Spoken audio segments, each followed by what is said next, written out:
오늘은 사사기 2장 말씀 가지고 나의 통곡을 바꾸셨네 라는 제목으로 우리 함께 은혜 나누겠습니다. 오늘 이런 질문을 하며 시작하면 좋을 것 같습니다. 여러분, 요즘에 웃는 일이 더 많으신가요? 아니면 울을 일이 더 많으신가요? 많은 분들의 인생 가운데, 인생의 터전 가운데는요, 어떤 웃음보다, 기쁨보다는 울음이 더 많은 것을 보게 됩니다. 한국 남자분들의 웃음에 대한 다양한 재미있는 이야기가 있는데, 한국 남자들의 연령대마다 우는 그러한 모습, 형태들이 조금 다르답니다. 20대와 30대는 주로 사랑 때문에 울게 된다고 하죠. 사랑에 버림받고 사랑하는 자가 떠날 때 우는 것입니다. 그런데 그 경우에는 이 자존심 때문에 남자들 대부분이 웃는 모습으로 운다라는 그러한 이야기입니다. 그리고 이제 40대가 되면 그때는 주로 직장 생활이나 또 사업의 실패 때문에 우는 경우가 많다고 합니다. 이때는 속으로 운다고 합니다. 왜냐하면 현실 앞에 이 패배당한 것이 너무나 억울하고 분하기 때문에 부끄러워서 이 눈물을 삼키는 그런 것이 40대에 우는 모습이라죠. 또 50대 남자들은 고개를 숙인 채 운다고 합니다.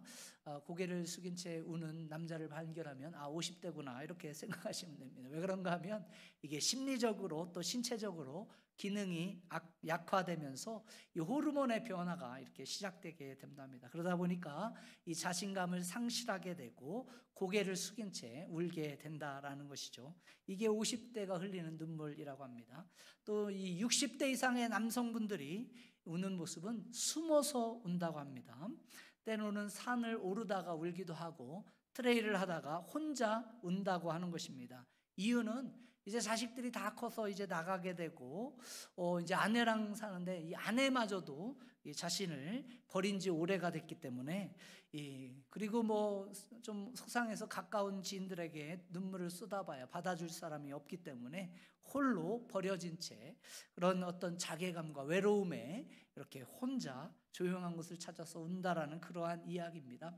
이와 같은 것이 남성분들의 우는 그런 모습이었다 이러는데, 반면에 우리 여성분들의 울음은 울음에 대한 특별한 분류 기준이 없다라고 합니다.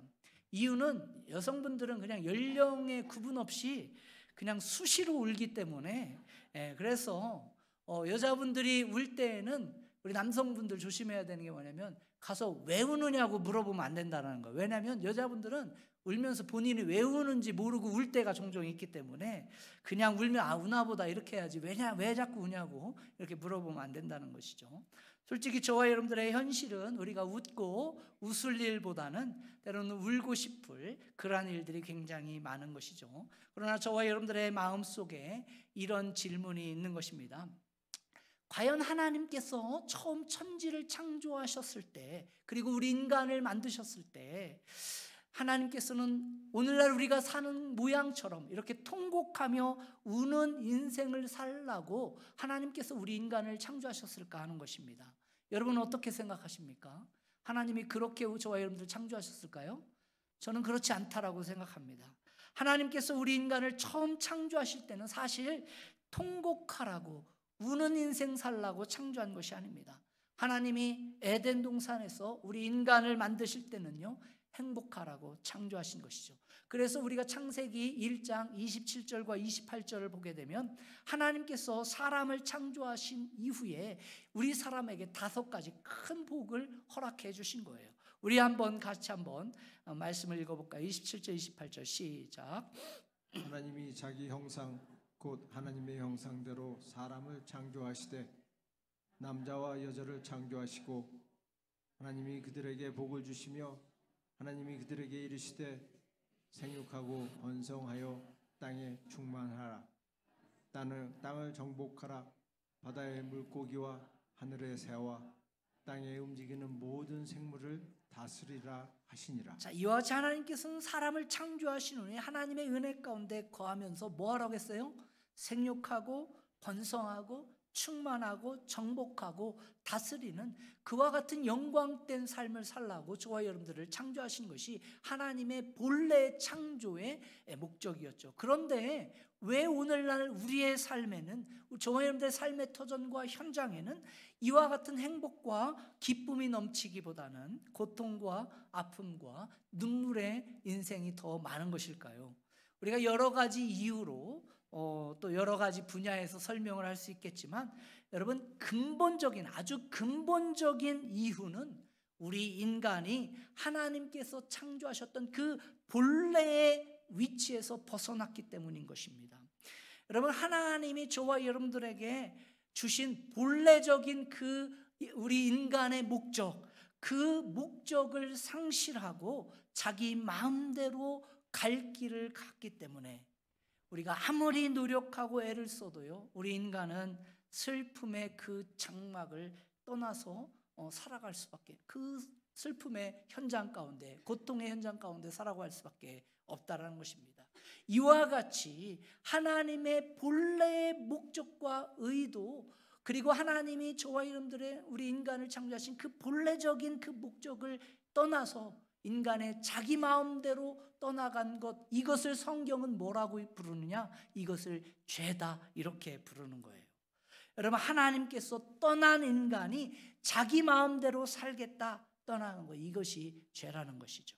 그러므로 죄로 인해 타락한 인간은요, 아무리 많은 물질을 가지고 더 좋은 삶의 환경을 찾아가고 뭔가 더 좋은 것을 개발하고 발전시키고 그런다도 불구하고요, 결단코 우리 인간은 이 통곡하는 삶, 우는 삶, 이런 이와 같은 저와 여러분들이 처해 있는 이러한 현실을 벗어날 수 없다라는 거예요. 그렇다면 질문은 이거죠. 우리가 어떻게 하면 우리의 삶 속에 찾아오는 이 통곡의 인생을 끊어버리고 이제 하나님이 우리의 삶에 예배해 주시길 원하시는 그 풍성한 기쁨의 삶을 살아갈 수 있을까 하는 것입니다. 오늘 우리가 함께 읽은 이 사사기 2장의 말씀을 보면요, 우리에게 찾아온 이 통곡, 애통하는 삶을 끊어버리고 하나님께서 약속해 주신 그 원래의 목적, 풍성한 그 기쁨의 복의 삶에 대한 좋은 예가 저와 여러분들에게 주어지고 있어요. 우리 한번 2장 1절을 같이 한번 다시 읽어보십시다. 2장 1절입니다. 시작. 여호와의 사자가 길갈에서부터 복임으로 올라와 말하되 내가 너희를 애굽에서 올라오게 하여 내가 너희의 조상들에게 맹세한 땅으로 들어가게 하였으며 또 내가 이르기를 내가 너희와 함께 한 언약을 영원히 어기지 아니하리니. 여기에서 우리가 여호와의 사자가 길갈에서부터 복임으로 올라왔다, 이 구절에 여러분 주목할 필요가 있습니다. 오늘 말씀 가운데 아주 중요한 두 개의 지명이 소개되죠. 첫 번째는 뭐였습니까? 길갈이라는 그러한 것이고, 두 번째는 복임이라는 그러한 지명인데, 여러분, 이 길갈이라고 하는 것은요, 가나안 정복 초기에 이스라엘 백성이 머물렀던 곳을 이야기합니다. 여러분들이 집에 가셔서 여호수아서 4장을 보시게 되면 이스라엘 백성이 이제 요단강을 건넌 후에 12개의 돌을 취하여서 그 돌로 기념비를 만들고 후손들에게 남길 그와 같은 징표를 삼았던 곳인데, 그곳이 길갈이라고 부르는 거예요. 그래서 여호와께서는 이 길갈 땅에 하나님의 법궤를 두게 하셔서 일정 기간 동안 이 길갈이 이스라엘의 영성의 중심지가 되도록 그렇게 사용하셨던 것입니다. 그런데 하나님께서는요, 이 길갈 땅에 있던 하나님의 법궤를 그곳에 오래 두길 원하지 않으셨어요.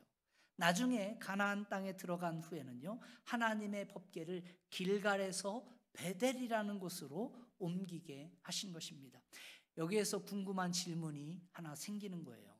여러분, 왜 베델이, 길갈이 아니라 왜 베델이 중요한 영적 중심지로 선정되었을까?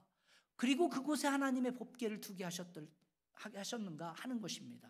여러분, 우리가 잘 아는 것처럼, 여러분, 베델하면 여러분 누가 생각납니까? 야곱이죠. 야곱이 하나님을 만났던 최초의 장소입니다. 야곱이 그의 형 에서를 피해 도망갈 때 들판에서 잘 곳이 없어 돌베개를 삼아 잠을 잤는데, 그때 하나님이 하나님께서 한밤중에 나타나셔서 야곱을 만나주셨던 곳, 그것이 베델이에요. 그때 야곱은 하나님의 그 찬란한 영광의 임재를 보면서 아, 이곳이 하나님께서 계시는 곳이구나. 그래서 붙여진 이름이 뭐였어요? 그게 베델이라는 거예요. 하나님의 집이다 라는 것이죠. 그러므로 이 베델이라는 곳은요, 하나님을 예배했던 장소이고요, 야곱이 위기가 있을 때마다, 어려운 문제가 있을 때마다 베델로 다시 올라가서 부르짖고 그 모든 문제를 해결받았던 그와 같은 장소인 것을 우리는 성경을 통해서 목격하는 것이죠. 그러므로 베델이라고 하는 이 장소는 하나님의 임재의 상징이기도 하고 하나님을 예배했던 거룩한 장소를 상징이기도 하죠. 또한 베델은 하나님께서 하늘의 문을 여시고 축복을 마음껏 부어주시는 가장 아름다운 축복의 처소다, 이렇게 부를 수 있는 것입니다. 그런데 이 베델이라는 장소를 오늘 사사기 2장에서는 조금 다른 곳으로 부르고 있는 거예요. 묘사하고 있습니다. 이게 굉장히 중요합니다. 오늘 2장 1절을 다시 한번 보시면 여기에서 자 보세요. 여호와의 사자가 어디에서? 길갈에서 보김으로 갔다라는 거예요. 여러분, 보김이라는 이 말의 뜻은 뭐냐면 우는 사람들이라는 거예요. 우는 사람들. 통곡의 장소다, 힐링 플레이스다, 이와 같이 번역할 수 있는 게 보김이래요. 여러분, 이 보김과 베델은 동일한 장소죠. 그렇다면 왜 베델이 하나님을 예배했던 영광스럽고 기쁨에 충만했던 장소였던 이 베델이 어찌해서 눈물과 통곡이 있는 보김으로 바뀌었는가 하는 것이 오늘의 중요한 포인트가 여기 있어요. 왜 그랬을까요? 질문을 할 때는 뭐를 기대한다? 오늘은 다들 그냥 멍 때리고 계신 것 같아. 오늘 연휴인데 지금 이거 뭐 하는 거야 하면서. 네? 왜 그랬을까? 이유는 간단합니다. 오늘 본문에 보게 되면요, 이스라엘 민족이 하나님 앞에서 해야 될 일을 하지 아니하고 하나님 앞에 불순종하고 자기들 마음대로 살았기 때문에 하나님께서 본래 주셨던 땅, 이 베델이라는 영광의 장소가 보김, 눈물의 장소, 통곡이 있는 아픔의 장소, 보김으로 변하게 된 거예요. 오늘 저와 여러분들의 인생 앞에도 실은 이 두 가지, 베델이라는 것과 보김이라는 것이 동시에 존재합니다. 여러분, 베델의 삶은 영광된 삶입니다. 하나님께서 임재하셔서 하늘의 복을 부어주셔서 우리의 삶에 참 하나님이 공급하시는 참 기쁨과 웃음과 행복이 충만하게 넘치는 삶이에요. 그게 베델의 삶이에요. 근데 동시에 복음의 삶이 있어요. 이 복음의 삶은 뭡니까? 통곡의 삶입니다. 아픔이 있는 삶입니다. 아무리 눈물을 훔치고 닦아도 그 눈물이 마르지 않는 거예요. 고통스러운, 울어야 될 이유가 정말 수도 없이 많은 삶의 그 자리, 이게 복음의 삶인 거예요. 오늘 하나님은 우리가 어떠한 삶을 향해 나가길 원하고 기대하실까요? 복음의 삶에서 매일 질질 짜며 징징거리며 살라고 하나님이 우리를 부르셨을까요? 이쪽은 아닌데 이쪽은 긴 것 같은데. 어떤 삶으로 우리를 부르셨을까요? 베델의 삶으로 부르셨어요. 그래서 오늘 질문은 이것입니다. 어떻게 할 때 우리가 이 복임, 통곡과 눈물과 아픔의 삶을 끊어버리고 여러분 영광된 베델의 삶으로 살아갈 수 있을까 하는 거예요. 첫 번째, 우리가 베델의 삶을 살려면요, 나의 과거 옛생활을 청산하셔야 돼요. 과거 옛생활, 이것을 먼저 끊어버려야 합니다. 근데 왜 우리가 베델의 삶을 못 살고 복음의 삶을 사냐? 이 옛생활은 끊어버리지 않은 채 뭐만 누리려고 해요? 베델의 영광만 누리려 하니까 안 되는 거예요. 여러분, 우리가 예수 그리스도를 삶의 구원자로 영접하고 믿었으면요, 우리가 무슨 사람이 돼요? 새 사람이 되잖아요. 그런데 문제는 예수를 믿고 새 사람이 되었다고 말로는 버발리 말은 하는데, 근데 이 새 사람 된 이후에도 여전히 남겨놓은 옛 습성, 옛 사람, 옛 찌꺼기들, 그 삶으로, 삶의 형태로 살아가는 분들이 너무 많은 거예요. 그러니까 우리 삶의 터전 속에 여전히 옛 생활의 습관이 남아있기 때문에요, 여전히 행하던 악한 일을 반복적으로 행하고 있기 때문에 여러분, 베델의 영광된 삶을 누리지 못하는 겁니다. 여러분, 이와 같이 과거 옛 생활을 깨끗하게 청산하지 않으며 우리는 여전히 여러분 통곡과 아픔과 눈물, 복임의 삶을 살아갈 수밖에 없는 겁니다. 오늘 본문 말씀 사사기 2장 3절을 여러분 보시게 되면 이스라엘 백성이 이 복임의 통곡을 경험했던 이유를 3절에 너무나 클리어하게 저와 여러분들에게 가르쳐주고 있어요. 같이 한번 읽어보실까요? 시작. 그러므로 내가 또 말하기를 내가 그들을 너희 앞에서 쫓아내지 아니하리니 그들이 너희 옆구리의 가시가 될 것이며 그들의 신들이 너에게 올무가 되리라 하였노라. 여기 쫓아내지 아니하리니, 이 말씀에 주목해야 합니다. 사실 여러분들이 사사기서 1장 말씀을 잘 읽어보시게 되면요, 계속해서 반복되는 구절이 하나 계속해서 팝업돼요. 여러분 19절부터 계속 보시게 되면 33절까지 보면, 19절에 보면 이 골짜기의 주민들은 철병거가 있으므로 그들을 뭐하지 않았대요? 쫓아내지 못했다라는 거예요. 21절 가서도 보면요, 베냐민 자손은 예루살렘에 거주하는 여부스 족속을 뭐하지 못해서 쫓아내지 못했다라는 거예요. 또 27절도 가서 보시게 되면요, 이 딸린 마을들의 주민과 무깃도와 그에 딸린 마을들의 주민들을 뭐하지 못해서 쫓아내지 못함에 가나안 족속이 결심하고 그 땅에 거주했다는 겁니다. 28절도 보면요, 강성한 후에 가나안 족속으로 노역을 시켰고 다 뭐하지 못했다고요? 쫓아내지 아니했다라는 겁니다. 29절도 보면요, 가나안 족속을 뭐하지 못해서, 쫓아내지 못해서 가나안 족속이 게셀에서 그들 중에 거했다라는 거고, 30절도 보면요, 기드론 주민과 나할롤 주민을 뭐하지 못함으로, 쫓아내지 못함으로 가나안 족속이 그들 중에 거해서 노역했다는 겁니다. 32절도 앞에는 없지만 여러분, 이는 그들을 쫓아내지 못함이었더라. 33절도 보면은 벨아낫 주민을 쫓아내지 못하고 그 땅의 주민 가나안 족속 가운데 거주했다, 이렇게 얘기하고 있어요. 계속해서 반복적으로 나온 내용이 뭐예요? 뭐하지 못했다는 거예요? 쫓아내지 못했다는, 이것을 무려 여러분 이 짧은 구절에 9번이나 반복하면서 이야기하고 있어요. 하나님께서 가나안 땅을 정복하면서 쫓아내라 했던 그 가나안 부족들을 뭐하지 못한 거예요? 쫓아내지 못했다라는 거예요. 여러분, 질문은 근데 이거예요. 왜 이스라엘 백성들이 하나님께서 쫓아내라고 했던 이 가나안 부족들을 쫓아내지 못했을까요? 왜 그랬어요? 그들의 힘이 없었기 때문에? 아니, 하나님이 그들을 도와주지 않으셨기 때문에? 아니면 하나님이 그들과 함께하지 않았기 때문에? 이스라엘 백성들의 힘이 부족해서요? 아닙니다. 하나님은 이미 가나안 부족을 다 쳐서 물리칠 수 있을, 그리고 차고 넘치는 힘을 이미 다 이스라엘 백성들에게 허락해 주셨어요.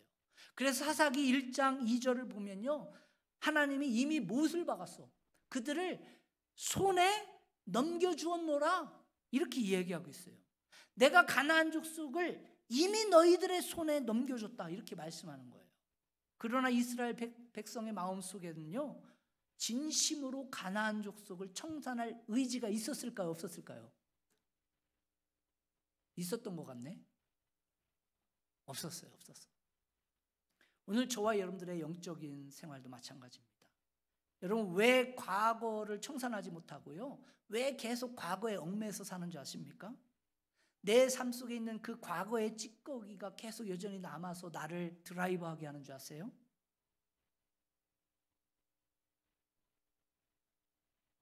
내 마음 중심에 과거를 잘라버리고 싶은, 과거에 대한 뭐가 많아?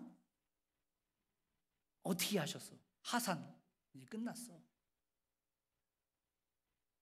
그래서 안 해요. 이게 너무 유주도 됐어요. 과거에서는 너무 좋아. 교회에도 나오는 것도 좋지만 뭣도 좋아? 과거의 친구들이랑 가라오케 하면서 술 마시면서 노는 것도 뭐해? 엄청 좋아. 교회 나와 찬양하고 예배하는 사람도 좋지만 뭣도 좋아? 산에 올라가서 막 땡기는 것도 너무 좋아.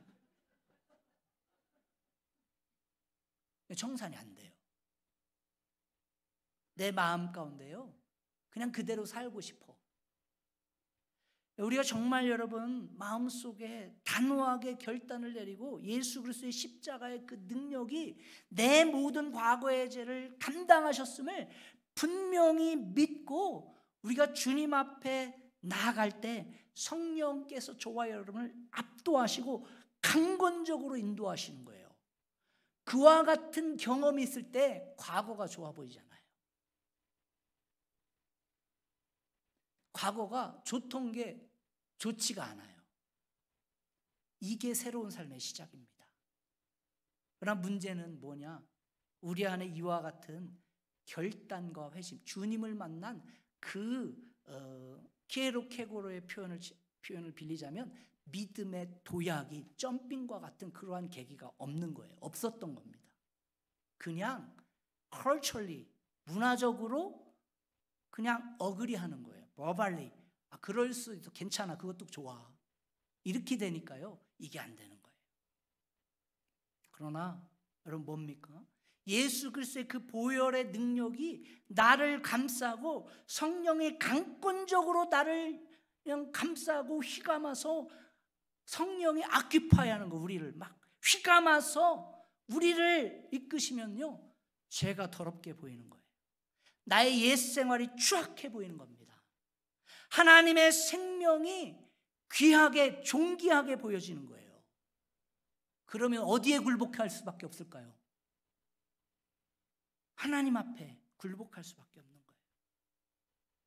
과거의 옛 생활에 여러분 머물러 있을 수가 없는 거죠.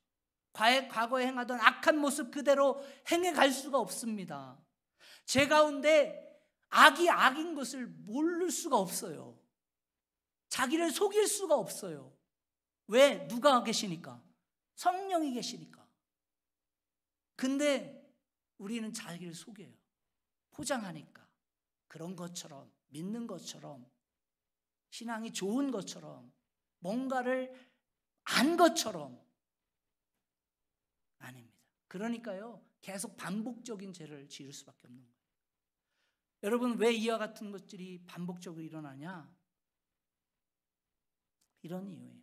예수님을 나의 구주로 영접했지만, 따르기로 자랑정했지만 옛생활, 과거의 찌꺼들 아직 청산하지 못한 거예요.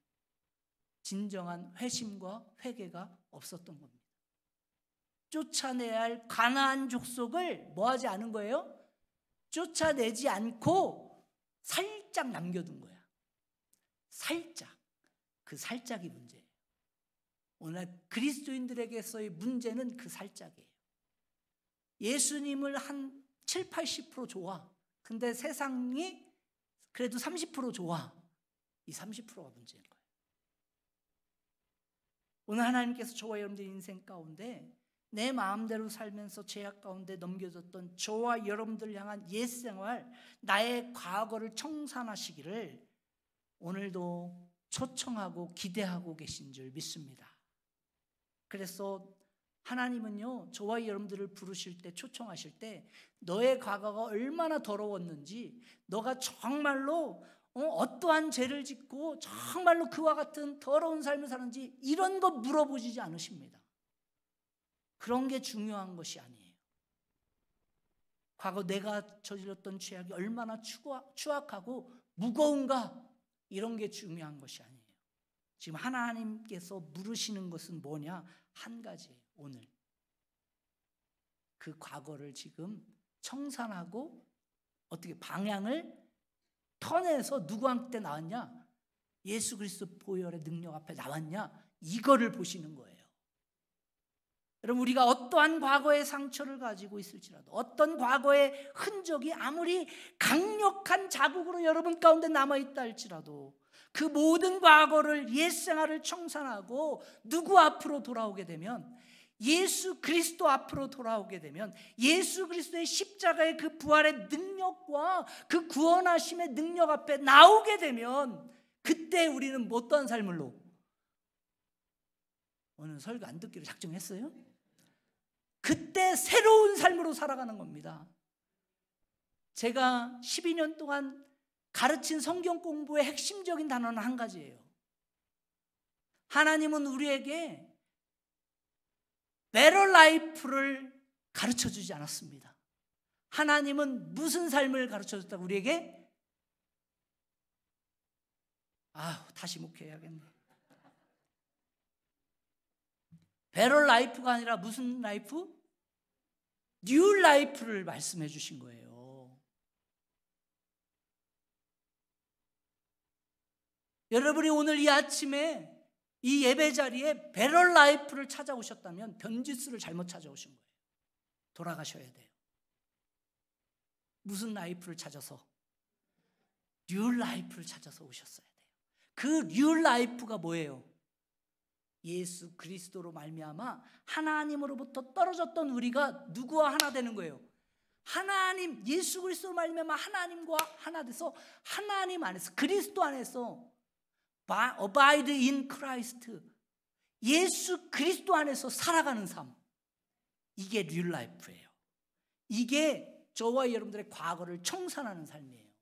과거를 청산하라고 했더니 또 막 이제까지 지었던 죄 막 한 20장 써가지고 목사님 청산할게요, 이런 게 아니라고요.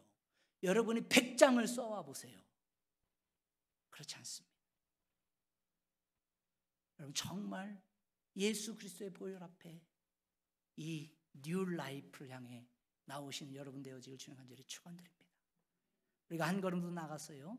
복임의 통곡과 아픔의 삶을 끊어버리고 이 베델의 영광의 삶을 회복하려면 먼저 옛 생활, 옛 과거의 삶을 청산했어야 돼요. 그 다음에는요, 그랬으면 이제 하나님의 말씀에 뭐 해야 돼요? 순종해 가야 돼요. 나 청산했으니까 이제 내 맘대로 살아야 돼. 아니에요. 청산했다면 그 청산한 삶의 결과, 열매, 아니면 라이프 스타일이 뭐냐, 뉴 라이프의 스타일이 뭐냐, 그게 하나님 말씀에 순종하는 삶이에요. 2절 여러분 보세요. 왜 이스라엘 민족이 통곡하는 삶을 살 수밖에 없었는가? 통곡을 가져온 근본적인 오늘 본문이 이렇게 말씀하고 있죠. 같이 읽어볼까요? 시작.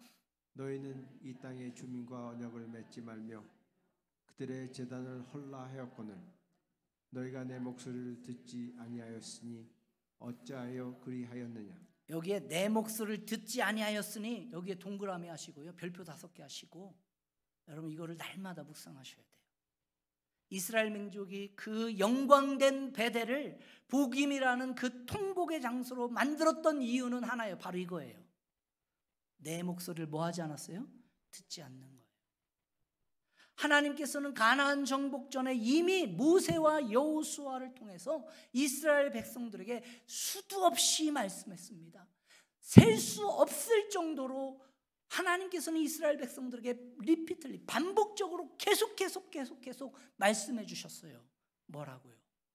너희들이 그곳에 들어가게 되면 그 지역에 사는 가나안 족속과는 절대로 관계를 맺지 말라. 그들이 섬기는 신들과 모든 것을 끊어버려라, 무너뜨려라, 제거해라. 하나님께서 수도 없이 이스라엘 백성들에게 말씀해 주셨어요. 그런데 이스라엘 백성들이 그 하나님의 말씀을 들었어요? 안 들었어요. 너희가 내 목소리를 듣지 아니했다.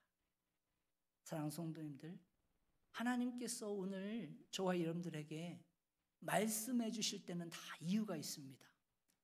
왜 말씀해 주시는지 아십니까? 우리가 가야 할 바른 길을 하나님은 아시기 때문에 그 길을 제시해 주는 거예요.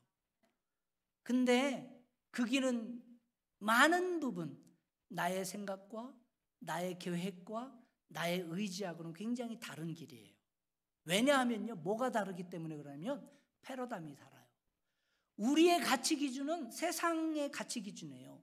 뭔가 돈을 많이 벌고 세상에 위치하고 잘 사는 것, 그게 행복이고 그게 구원의 길이고 거기에 뭔가 우리의 삶에 이유가 있다라고 믿는 거예요. 이미 우리는 그렇게 학습됐어요. 교육받았어요. 그러니까 자꾸 그 기준 안에서 그 패러다임으로 세상을 보니까 이게 행복이야, 이게 구원의 길이야 라고 믿게 돼요. 근데 그걸 그대로 가지고 와서 교회에서도 그렇게 하면 안 되죠. 그러니까 문제가 있는 거예요. 근데요, 하나님은 정반대의 삶을, 정반대의 길을 우리에게 제시해 준 거예요. 그게 뭡니까? 그게 십자가의 길이에요. 그게 예수 그리스도로 말미암아 구원받는 길이에요. 그게 복음이에요. 그래서 복음은 굿뉴스예요. 하나님이 우리를 창조하신 분이기 때문에 여러분, 우리의 모든 것을 아시고 다 알고 보고 계시고 이미 계획하고 인도하시는 분이 누구실까요? 하나님이시죠. 하나님. 그렇기 때문에 하나님은요, 어떠한 길이 우리가 구원받는 길인지, 우리가 어떠한 길로 가는 것이 행복한, 참으로 행복하고 복된 삶인지, 저와 여러분들 인생의 궁극적인 목적의 삶이 뭔지를 이미 알고 그렇게 가르쳐 주셨는데, 이게 세상에 이게 찌들다 보니까 그게 보여요, 안 보여요? 그게 아닌 것 같거든. 아니라고 믿어지는 거예요. 아니야. 이렇게 사는 게 잘 사는 것처럼 보여요. 돈도 많이 버는 것 같고, 뭔가 성공하는 것 같고, 이렇게 살아야 인정받는 것 같고. 아니에요. No way. 그렇지 않아요. 그렇기 때문에요, 우리는 어느 길을 선택해야 됩니까? 하나님이 제시한 길이 최상의 길이고 최선의 길인 줄 믿습니다. 그래서 그분의 말씀을 듣고 순종해 나가야 되는 거예요. 그런데 악한 우리 인간이 어떻습니까? 하나님의 길은 자꾸 좀 뭔가 험한 것 같고 좀 어려워 보이고 내가 좀 하기는 힘들다라고 생각하니까 자꾸 세상께 더 뭐하게 보여요? 커 보이는 거예요. 다. 그게 큰 길이고 넓은 길이고 편한 길이고 그게 안정된 길이다 이렇게 보이는 거죠. 그래서 우리는 하나님의 말씀에 순종하기보다는 나의 경험, 나의 지식, 내가 배웠던 교육, 내가 가졌던 어떤 전통들 이런 것들을 기준 삼아서 여전히 그렇게 살아가는 겁니다. 그래서 내가 가고 싶은 갈 수 있는 길로 가는 거예요. 그렇기 때문에 복임을 못 떠나. 그렇기 때문에 여러분 고통인 거예요. 그렇기 때문에 눈물이 끊어지지 않는 거예요. 여기에 문제가 있습니다. 이스라엘 민족이 패망하게 된 이유도 다른 데 있지 않습니다. 그들이 조직력이 부족하고 능력이 부족해서 그들의 길이 막혔다? 아니죠. 뭐하지 않아서 하나님의 말씀을 듣지 않은 거예요. 이미 하나님께서 가르쳐 주신 그 길에 대해서 뭐 하는 거예요? 자꾸 퀘스천을 갖는 거예요. 의문을 듣는 거예요. 아닐 것 같은데, 아닌데. 그리고 하나님의 음성을 뭐예요 이제? 이그노 하는 거예요. 무시하고 자기들 마음대로 내가 편한 대로 내가 가기 쉬운 대로 그 길을 선택해서 가기 때문에 결국 그들의 그 길의 끝은 뭐예요? 그게 결국 망하는 거예요. 그들 삶 곳곳에서는요 통곡과 아픔과 눈물이 끊어지지 않게 되는 겁니다. 저와 여러분들의 삶도 마찬가지입니다. 여러분 지난 세월 동안 열심히 사셨잖아요. 정말 열심히 노력해 살아오셨잖아요. 나름대로 살아보려고 정말 몸부림치며 달려오셨잖아요. 행복하신가요? 행복해야지. 행복해야 되는 거 아니에요? 열심히 살았는데? 근데 아니잖아요. 그게 그럼 좀 틀렸다라고 봐야죠. 그러면 그렇죠? 그러면 어떻게 해야 되겠어요? 이제 가던 길을 좀 바꾸셔야지. 내가 갔던 길이 틀렸으면 이제 뭐 해야 돼요? 바꿔야지. 그게 좀 상식적인 거 아니겠습니까? 근데 왜 그렇게 계속 가세요? 여러분 열심히 산다고 해서 행복할 수 있습니까? 우리가 노력하면 정말 우리 가운데 기쁨이 있고 참된 만족이 주어진가요? 그랬으면 좋겠어요. 근데 인생은 절대 그렇지 않습니다. 이사야서 55장 2절 말씀을 보십시다. 같이 읽습니다. 시작. 너희가 어찌하여 양식 아닌 것을 위하여 은을 달아주며 배부르게 하지 못할 것을 위하여 수고하느냐. 내게 듣고 들을지어다. 그리하면 너희가 좋은 것을 먹을 것이며 너희 자신들이 기름진 것으로 즐거움을 얻으리라. 여러분, 하나님이 말씀하신 건 한 가지입니다.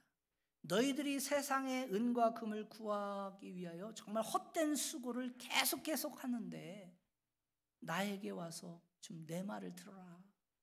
너 방법대로, 너의 생각대로, 너의 어떤 지식대로, 너의 경험대로 자꾸 살아가려고 하지 말고 와서 내 말을 청종해라. 그러면 여기서 중요한 게 이 단어예요. 내가 먹이리라. 누가 먹이신다고요? 하나님이 먹이시는 거예요.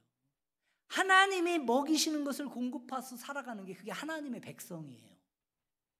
근데 자꾸 내가 먹으려고 해?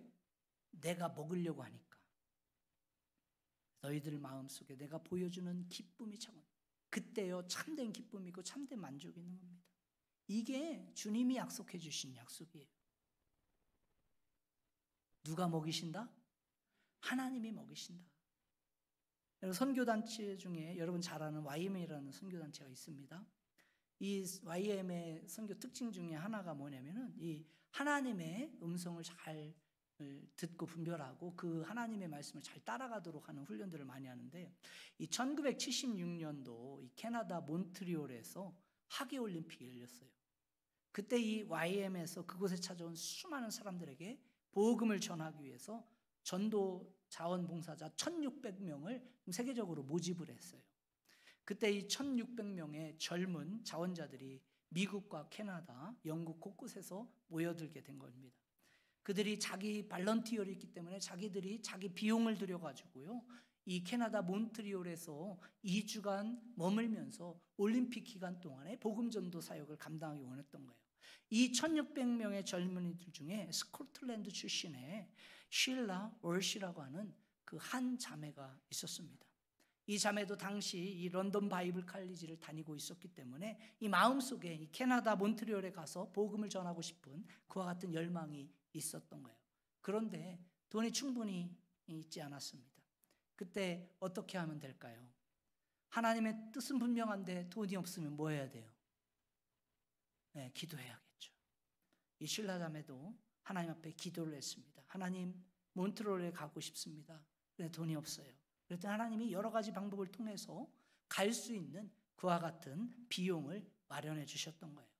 그래서 런던에서 뉴욕까지 갈 수 있는 왕복 비행기 티켓 값과 그 다음 뉴욕에 내려서 거기서 버스를 타고 캐나다 몬트리올 가야 하는 그 버스 비용이 70불이나 됐었는데, 그것이 있는데 여러분, 지금 70불이 아무것도 아닌데 그 당시에 여러분 70불은요 굉장히 큰 액수였습니다. 왜 그런가 하면요, 그 당시 아미 E4가 550불 받았대요. 아마 경험해 보신 분들도 있을 텐데.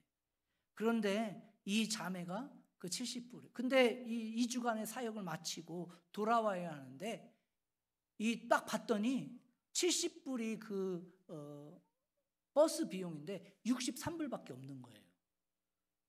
뭐 얼마가 부족해요? 7불이 부족하잖아. 이제 마지막 날 밤 돼서 이 1600명의 형제자매들이 이 본부 건물 앞에 모여가지고 이제 마지막 예배를 드리고 감사 예배 드리고 이제 흩어져야 되는데, 그때 이제 진행했던 한 진행자 목사님이 이 청년들을 향해서 이렇게 이야기하는 거예요. 여러분들 가운데 이 돌아갈 비행기 값이나 버스 돈이 부족해가지고 돌아갈 비용이 마련되지 않은 사람이 있으면 오늘 이 시간에 전부 앞으로 나오라고 이렇게 얘기했어요. 이 자매는 생각할 때 이제 돈을 나눠주려나 보다 이렇게 생각했더니 그분 멘트가 아주 놀라운 멘트예요. 하나님께서 우리에게 어떻게 우리가 기도할 때 하나님의 음성을 듣고 좀 많이 가진 사람이 없는 사람들에게 나눠주면서 이렇게 해가지고 하나님이 일하시는 그런 일들을 보자, 이렇게 이야기하는 거예요. 그래서 쉴라 자매도 없기 때문에 나왔어요. 같이 기도하는데 이 자매 마음 가운데 이런 강력한 그러한 하나님의 인도하심이 있는 거예요. 야, 네가 가지고 있는 63불 있잖아. 근데 저 옆에 기도하는 자매에게 그거 줘. 이런 막 강력한 느낌을 받는. 그래서 이 자매가 하나님을 따지는 거지. 아니 하나님, 내가 지금 63불 부족, 그 63불밖에 없어. 7불 부족해가지고 나도 돈 받으러 왔는데 그거 다 주고 나면 나는 뭐 하냐고. 그랬더니 하나님이 그래서 주라는 거예요. 그 63불 너 손에 들고 있는 것보다 내가 지금 너에게 말하는 이 말이 더 중요하지 않냐? 이와 같은 막 영적인 그런 갈등이 막 있는 거죠. 그래가지고 이 자매가 어떻게 했냐면 순종한 거예요. 63불을 그 자매에게 준 거예요. 그랬는데 여러분, 상황이 바뀐 게 있습니까? 아무것도 없죠. 주머니는 텅텅 비어가지고 돈 하나 없는데 그냥 돌아올 수밖에 없는 거예요. 다른 모든 사람들은 다 이제 버스 정류장에 가려고 이렇게 가는데 이 자매는 어쩔 수 없이 다시 숙소로 돌아와서 있게 되는 거죠. 그런데 그때 누군가 이 자매를 부르는 거예요. 실라 윌서. 크게 부르면 막 떠오르는 거예요. 왜 그러냐고 그랬더니 네가 실라가 맞냐? 그렇다고. 그랬더니 이분이 그때 돈을 담당했던 이분이 이렇게 얘기하는 거예요. 네가 2주간 머물 돈을 냈는데 그 돈이 우리가 책정한 것보다 더 많이 냈다. 그래서 남은 것을 너한테 돌려주려고 했다. 얼마가 남았을까요? 얘기 안 했는데 어떻게 알았어요? 이게 하나님이 일하시는 방법입니다. 70불을 준 거예요. 그래서 이 자매가 이것을 받고 이런 고백을 하는 겁니다. 하나님, 제가 지금까지 성경 말씀 보면서 사람이 떡으로만 살 것이 아니다, 하나님의 입으로 나오는 말씀으로 살아야 된다 수없이 들었는데 오늘 처음으로 몸으로 경험하게 됩니다. 이 체험한 이후에요, 이 자매가 하나님의 복음을 증거하는 사역자가 됩니다. 전도자가 되어서 정말로 세계를 돌아다니면서 하나님을 특별히 노래로 복음성과 가수가 되어가지고요 찬양하게 되죠. 이분이 더 700 클럽이라는 아주 유명한 기독교 방송쇼의 사회자가 되기도 합니다. 이 자매가 그때 경험을 기초로 해서 쓴 책의 제목이 있어요. 오늘 이 제목이 여러분 마음 가운데 좀 저와 여러분들의 좀 도전이 되기를 원해요. 이런 겁니다.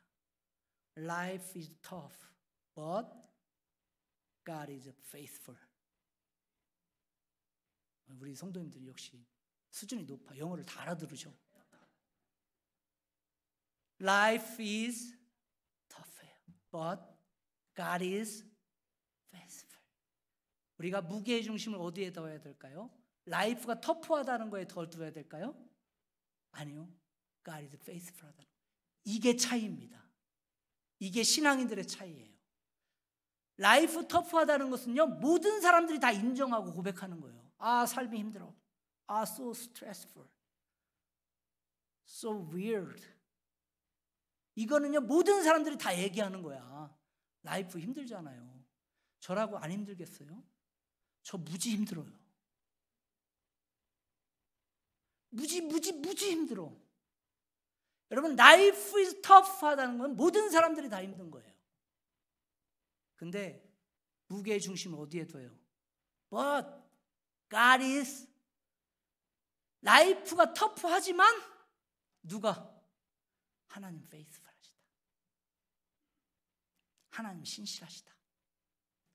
이게 복임을 떠나서 베델을 사는 삶입니다. 우리 인생은 눈물을 나게 하죠. 고통이 있습니다. 그러나 하나님은 우리에게 복임에 머무는 삶을 초청하고 인도하지 않으십니다. 어디로 인도하셨어요? 베델, 영광된 삶. 왜? 하나님 신실하신 하나님이시기 때문에. 그러나 사랑하는 성도님들, 하나님의 말씀에 순종하며 나가실 때 비록 내 마음에 들지 않고 내 마음에 맞지 않고 내 생각에 모든 것이 다 납득되지 않고 설명되지 않지만 오늘 하나님께서 주신 말씀이 있다라면 우리 뭐 해야 될까요? 하나님 신실하십니다. 내가 원하던 그러한 모양은 아니지만 하나님 신실하십니다. 그 신실하신 하나님, 그 완전하신 하나님, 변함없이 하나님, 그 하나님을 인해 오늘도 우리는 복임의 삶이 아니라 베델의 삶을 살아가는 줄 믿습니다. 우리 한번 같이 찬양하고 기도했으면 좋겠습니다.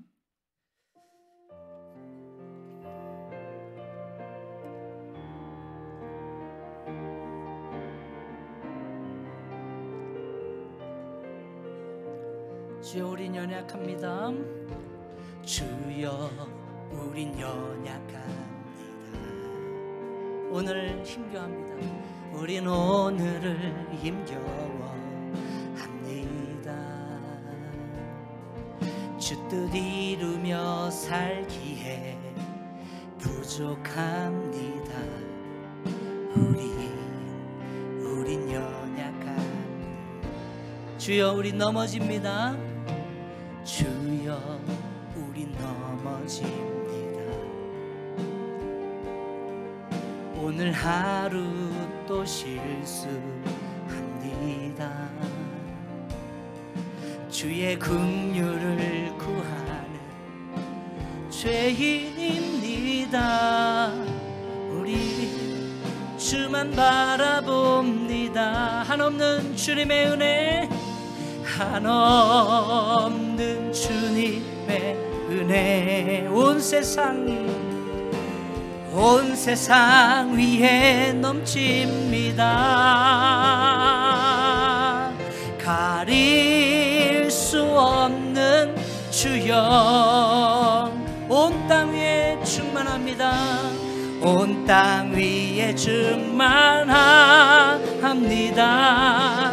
주님만이 길이 오니 우리 그 길 따라갑니다. 우린 그 길 따라갑니다. 그날엔 우릴 이루실 주는 완전하십니다. 주는 우리 믿음으로 한번 고백하실까요? 한없는 주님의 은혜, 한없는 주님의 은혜, 온 세상 위에 넘칩니다. 가릴 수 없는 주 영광 온 땅 위에 충만합니. 주님만이 길이 오니 우리 그 길 따라갑니다. 우린 그 길 따라갑니다. 그날에 우리를 부르신 그날에 우릴 주님의 완전하심을 믿습니다. 주는 완전함. 우리 시간 한번 같이 기도하십시다. 하나님께서는요 우리가 정말 복임의 삶에 머물길 원치 않으십니다. 통곡하는 삶 살며 울며 정말 징징거리며 사는 삶 살아가길 원하는 것이 하나님이 우리에게 허락하신 삶이 아닙니다. 오늘도 하나님께서는 베델의 삶으로 우리를 초청하신 줄 믿습니다. 하나님, 우리 하나님 필요합니다. 내가 지금 내 멋대로 살아왔습니다. 내 멋대로 열심히 살긴 했지만 정작 내 마음속에 만족은 없고 기쁨은 없고 행복은 없습니다. 이제 하나님의 말씀에 청종하며 주의 말씀에 순종하며 예수 그리스도의 복음 앞에 살아가길 원합니다. 하나님 도와주십시오. 하나님, 내 인생 가운데 눈물이 많지만 고통의 밤들이 있지만 아무리 울어도 그 눈물을 멈출 수 없지만 주님이 나의 인생을 알아가심을 믿습니다. 오늘도 주님 앞에 나아갑니다. 애통하는 삶이 아니라 기쁨과 정말로 베델의 삶으로 나가길 원합니다. 우리 주여 한번 힘차게 부르고 결단하고 헌신합시다. 기도합니다. 주여 아버지,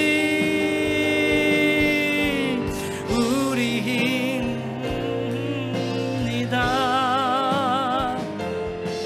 가릴 수 없는 주 영광 온 땅 위에 충만합니다. 주님만이 길이 오니 우린 그 길 따라갑니다.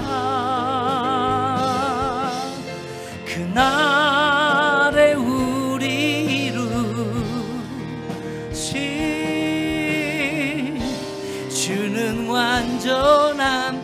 우리 믿음으로 고백합시다. 한없는 주님의 은혜, 한없는 주님의 은혜 온 세상 위에 넘칩니다. 온 세상 위에 넘칩니다. 가릴 수 없는 주 영광 온 땅 위에 충만합니다. 주님만 이 길이 오니 우린 그 길 따라갑니다. 그날에 우리 주는 완전합니다. 주는 완전합니다. 주는 신실하십니다. 주는 신실합니다. 아멘 아멘. 사랑의 하나님, 복임과 같은 눈물과 고통에 우리의 삶 가운데 하나님 필요합니다. 하나님, 정말 내 멋대로 살고 내 열심 따라서 살아왔지만 정작 만족은 없고 기쁨도 없고 행복도 없었습니다. 이제부터 오늘 하나님 주신 말씀 붙잡고 살아가기 원합니다. 예수 그리스도로 말미암아 주어진 이 참된 복음의 기쁨과 구원의 정말 만족 가운데 살아가기 원합니다. 하나님 도와주십시오. 우리 귀한 성도들의 삶, 정말로 그들의 눈물을 닦아주시고 고통의 밤이 지나고 하나님 예비하신 찬란한 영광된 구원의 아침이 돌아가게 하시고 정말 아무리 훔쳐도 마르지 않던 그 눈물 가운데 하나님 슬픔이 변해 기쁨이 되고 댄싱 춤추게 하시는 하나님의 영광된 일들이 정말 베델의 삶이 이들의 삶 가운데 날마다 경험되게 도와주세요. 예수님 이름으로 기도합니다.